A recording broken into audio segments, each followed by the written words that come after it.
Welcome to the IISS this afternoon. Apologies for the slight delay in starting this program. We are especially delighted to welcome our speaker, Maulana Fazlur Rahman, to the IISS today, especially as he has in the past few weeks escaped two assassination attempts against him in northwestern Pakistan.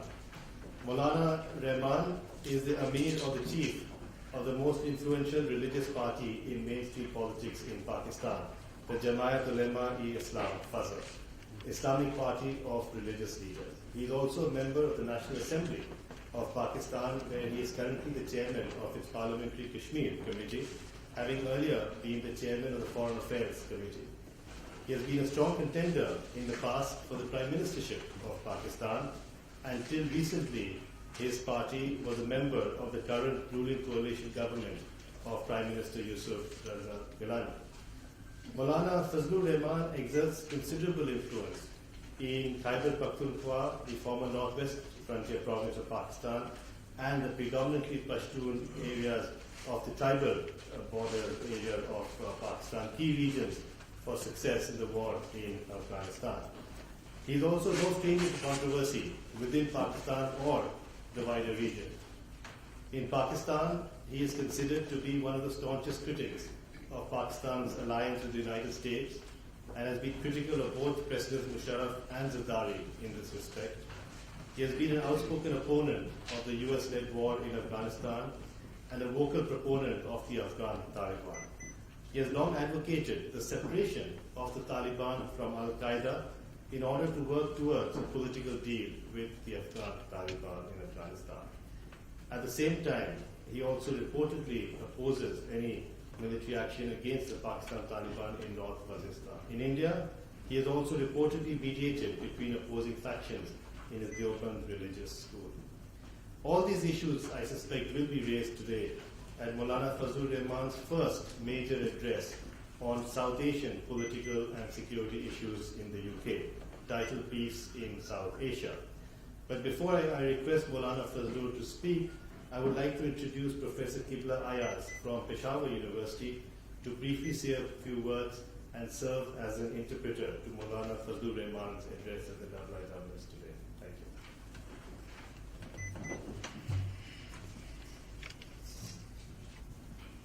you. Honorable Maulana Fazlur Rahman, the organizers of this event, ladies and gentlemen of this event, as you all know, we are gathered here to discuss peace in South Asia. And we all know that there are two major problems in South Asia, Kashmir and Afghanistan. And somehow there is no denying of the fact that peace in the globe is somehow related to solution of these two major problems afterwards. The history of the Kashmir problem is a little longer. The Afghan problem is relatively newer, but both these problems are now interconnected because of the groups of violent groups which are said to be involved and engaged in Afghanistan as well as in Kashmir. But now there is growing realization that the world should come to end these problems and try to make this world a decent place for living. These are the efforts that first of all we need to understand the problem. And when we do understand the problem, then together we can lead the movement towards the solution of the problem. We are very fortunate that we have Maulana Fazlur Rahman among us, who is a person who can play a very vital role in solution to these problems, because he and his party has historically have great links and influence in Indian area, because of the history of independence movement during the British colonial system. And this party has historically has great relationship with the Afghan different and diverse factions of the society there. So it is generally hoped that if we try to understand Maulana Fazlur Rahman not as part of the problem, but as part of the solution, then there lies a very bright future in front of us. Let us vow that together we can work hard to do something as the responsibility of every individual for the solution of these problems. These were few words which I wanted to present before you as an introduction. We hope that the next few moments will enrich us about this problem. So looking forward to the speech of Maulana Fazlur Rahman. Thank you very much indeed. First of all, express his gratitude that IISS has invited me to hear me directly, because it is always useful to have direct contacts instead of knowing somebody indirectly. So it is a very admirable step that I have been invited here to present my views in front of you. Mara says that I always believe in dialogue, and I believe that in the international context, for the broader interest of the humankind, it is very important that we try to get the problems solved through dialogue and mutual understanding, and this has been policy of my party from the very beginning. And if this realization is expressed by the organization like IISS, then these efforts should be welcomed, and these efforts should be appreciated. I, from the core of my heart, appreciate and welcome these efforts. For the last 60 years, there was this problem of Kashmir in South Asia, which was looked at from the angle of a problem and clash between India and Pakistan. And the problems which were faced by the people of these two countries because of the Kashmir problem, that is apart. But then we are confronted with a new problem, and that problem is the problem of Afghanistan. The problem of Afghanistan has increased the difficulties of the area. The problem of Kashmir led to 3 wars in the area. But because of these 3 wars, we learned some lessons. And gradually we decided that instead of war, we should come to solve these problems through mutual understanding and dialogue.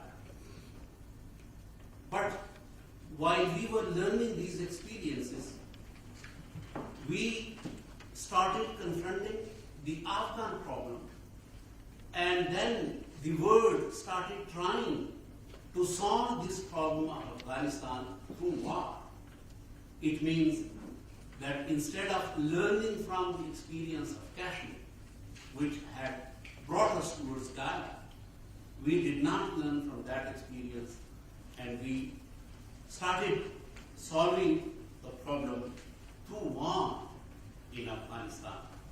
It means that the world are now following 2 ways: peace in Kashmir and a war in Afghanistan. This is a paradox. Maulana elaborated this point, which we discussed earlier, that the better relationship between India and Pakistan is very important to global peace. And in this context, India and Pakistan both are trying to solve the regional problem of Kashmir through negotiation and peace and dialogue. But then there is this a regional problem, which is an international problem of Afghanistan.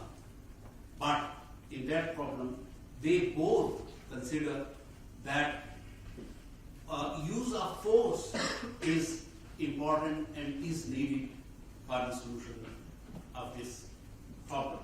So a bilateral problem are they trying to solve through dialogue, but an international problem they are trying to solve through the use of force.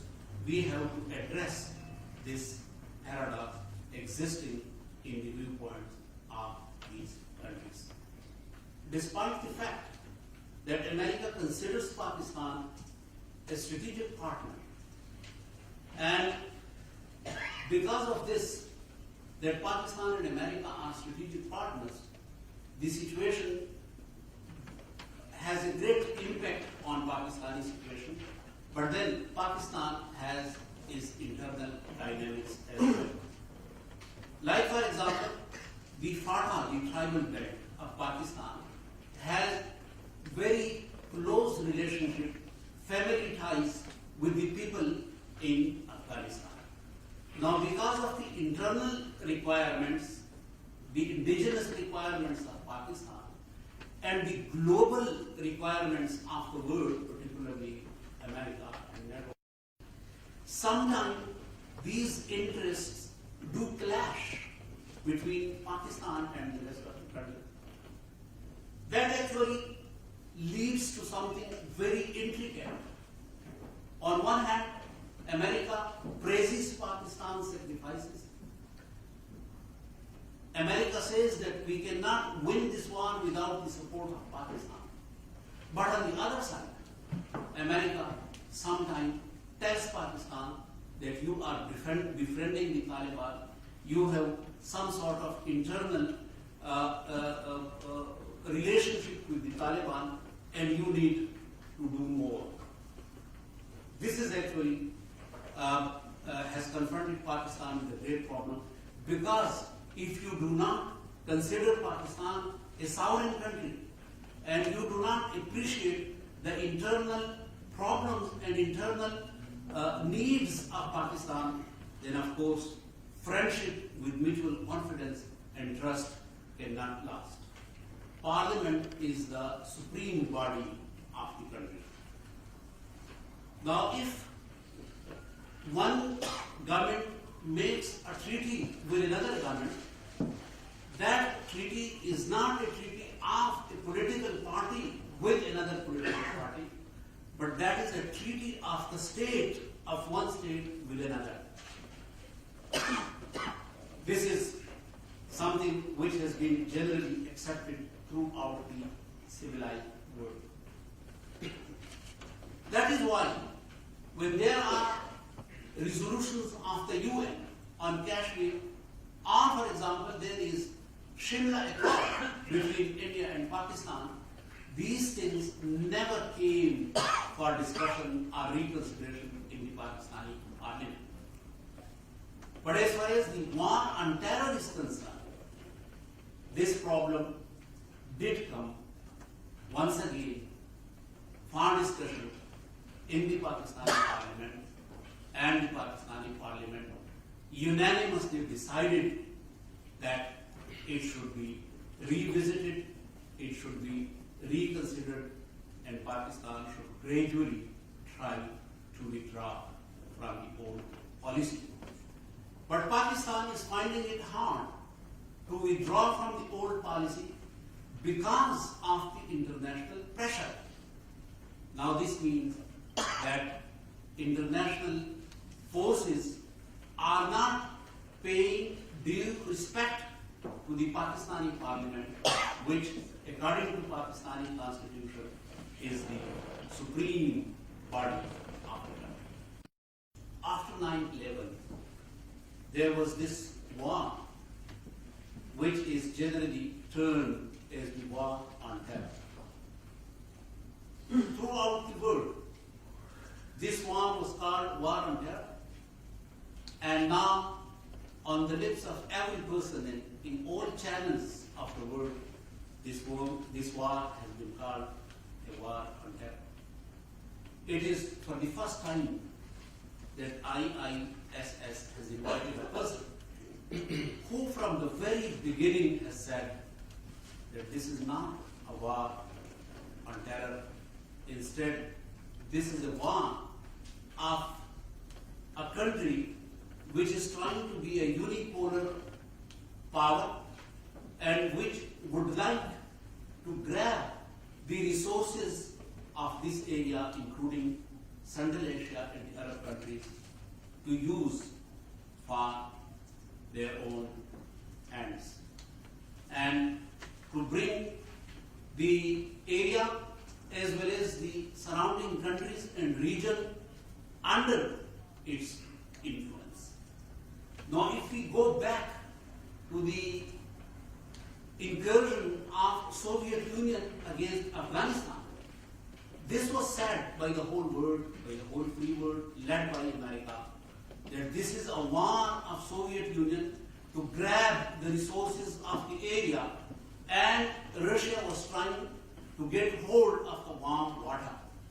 Now, this place has been supplanted by America, and America is doing the same thing which America was blaming Russia to be doing. The war on terror is the term used by some elitists. It has nothing to do with the million people of the region and the world. Now the world is offering some conclusions and casualties.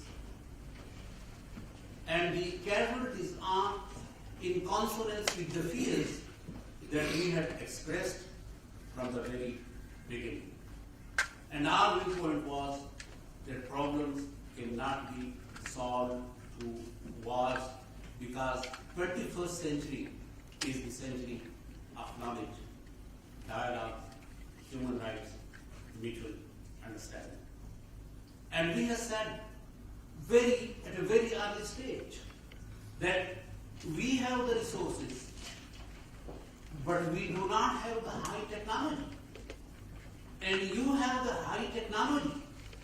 Now, according to the Quranic sayings, let us join both together, your high technology and our resources, and we use this mixture of your high technology and our resources together for the welfare of the broader humanity. But it is very strange that a person like me, who is generally presented in the media as an old-fashioned person, was inviting the great powers towards peace. But the powers who were supposed to be leading the world into the 21st century, they were bent upon trying to solve the problem through war. In the world, there are two trends. One is the terrorism, the other one is war for freedom and independence. Now, the definition of terrorism is yet to be determined, but the definition of the independence and the struggle for independence has already been defined very clearly and has been respected throughout the history. We had said that this problem cannot be solved through wars. Now the situation is that the cost of the war only for Britain is $6 billion a year expenditure on Afghan war. For America, $10 billion a month. So far, America is under debt of $14 trillion. And America has to go to the House to seek approval of getting further loans, which America will definitely get. But at what cost? At the cost of cut on education, at the cost of cuts on health, on civil amenities, and the living standard of the people. So these problems which are ahead of us, the global humanity, our future generations are going to be facing these problems. Now it is high time that major powers of the world and think tanks should once again jointly reconsider the issue and try to come to a peaceful solution of the problem. America's President Obama has said that the solution to Kashmir problem will bring peace to South Asia. We need to take this vision of Obama and to try to see it in a larger context, and that is that America should also reconsider its policies in wider context, and the slogan which President Obama had given during the election campaign, change, he should try to be true to his words, and he should try to bring change in the previous policies of America. The Cairo speech of Obama, in which he invited the Muslims towards broader understanding, I was one of those who wholeheartedly welcomed this speech of President Obama, and I again want to be brought on record that the efforts of peace are not limited to me or to my party, but this is the voice of all those who are associated with Pakistan with religious politics. All religio-political parties and the religious institutions, the madaris, the religious schools, which are generally projected in global media as places of terrorism. I bring this message on record that all of them support my vision of peace, global peace, through understanding and through dialogue. And if there is any difference of opinion on reason and difference of opinion with a particular viewpoint, this difference of opinion should not be taken as a support to terrorism. Let us talk with argument and reason, because I believe that ultimately strong argument and reason will prevail. So this is my message to you and all, and let us go into prayers together that one day we should see the world a peaceful place for the entire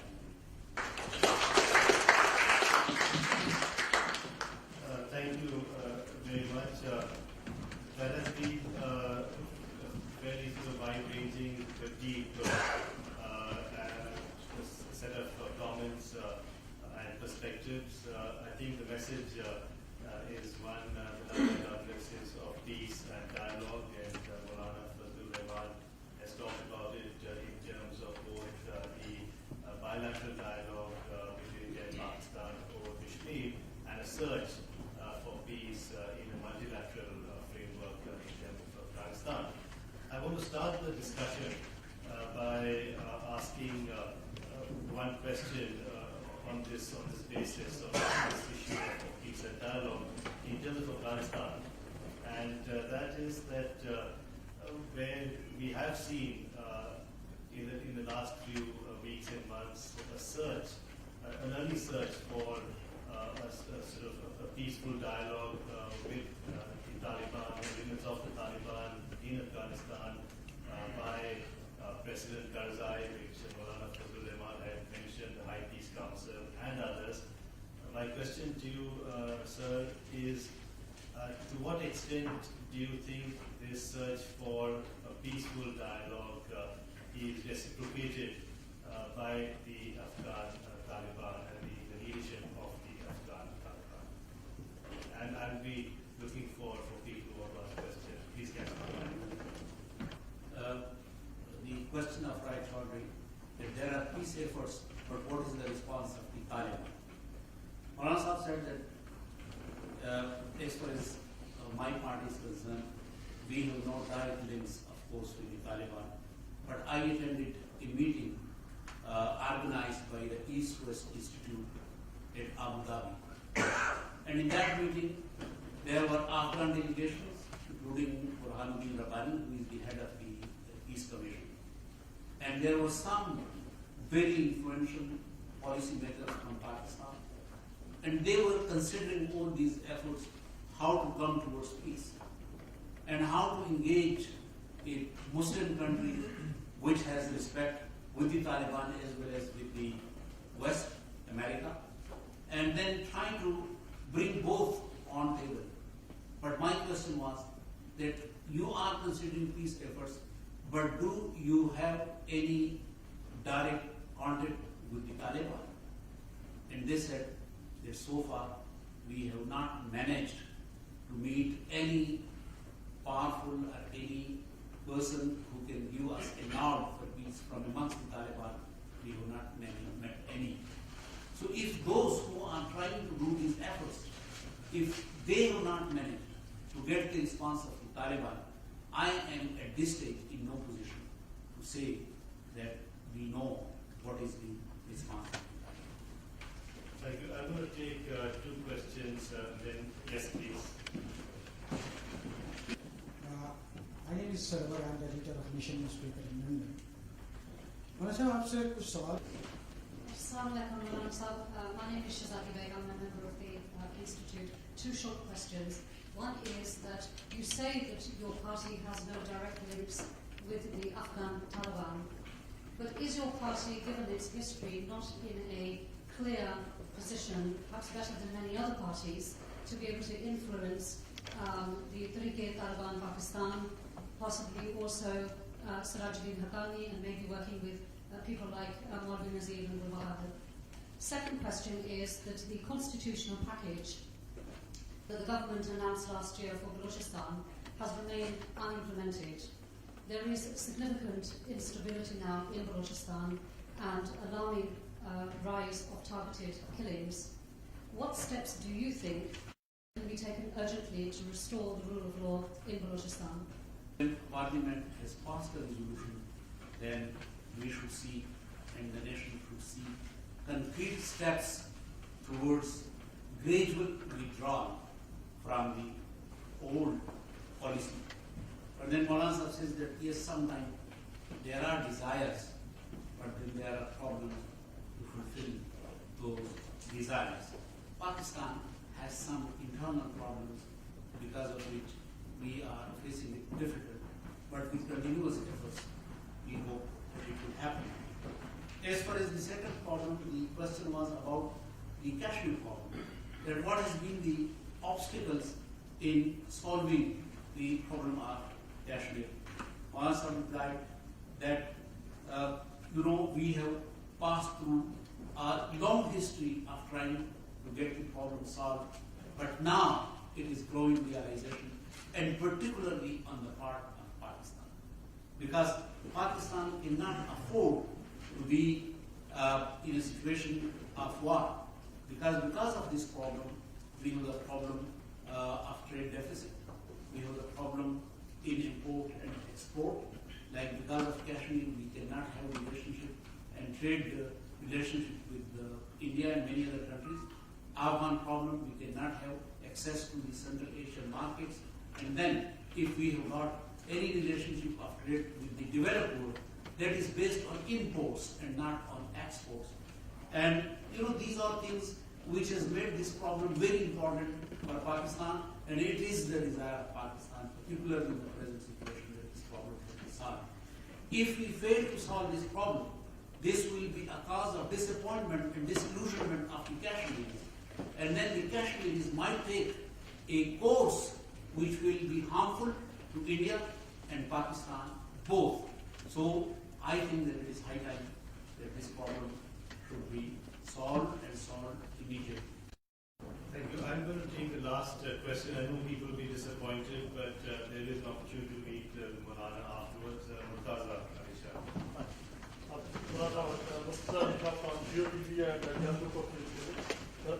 मेरा सवाल ये है कि आप क्या समझते हैं कि तालिबान ने जो अपने दौर में जो मिस्टेक्स की थी, आपकी फीलिंग क्या है कि His question was that when Taliban were in government in Afghanistan, they made many mistakes.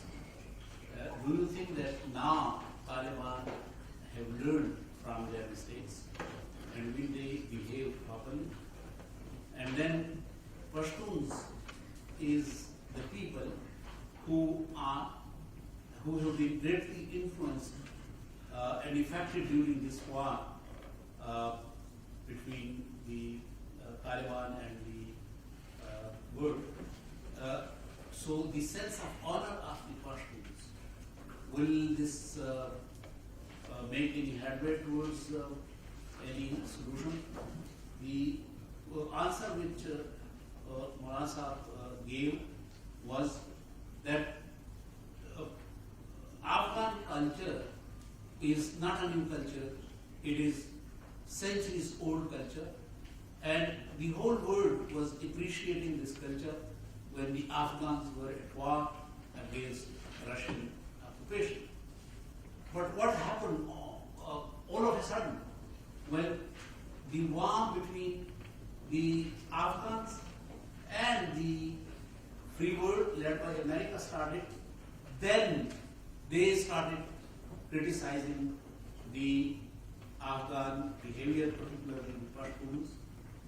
The problem is, of course, not new. As far as the question is concerned, the Taliban were new, they were inexperienced, they did make some mistakes, but then the world should have worked together with them, and it was a requirement of the global scenario that the world should have helped them to learn from the global lessons, diplomacy and management, good governance. But instead of that, the world was very unfair to them, and they read the Taliban and Al-Qaeda together.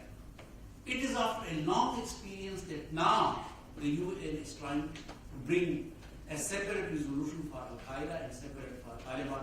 It means that now they have come to the conclusion that they should not have been taken together. But mistake has been made.